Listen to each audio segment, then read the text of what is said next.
On April 14, 1935, a dust storm was spotted approaching fast. That storm was called Black Sunday. Black Sunday was one of the worst dust storms in the Great Depression. People were going through many troubles. They weren't getting enough water to water their crops. They would stuff wet rags in every crack they could find and hang sheets everywhere so dust couldn't go through. Even though they did that, dust would always find a way through.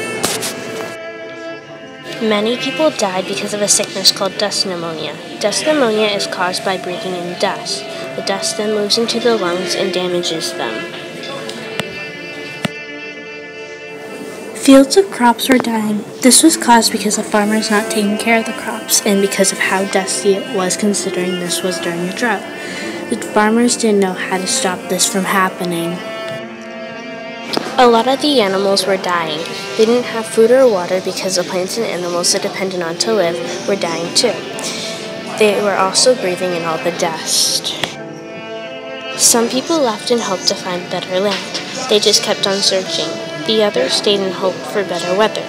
Those people did their best to keep on farming.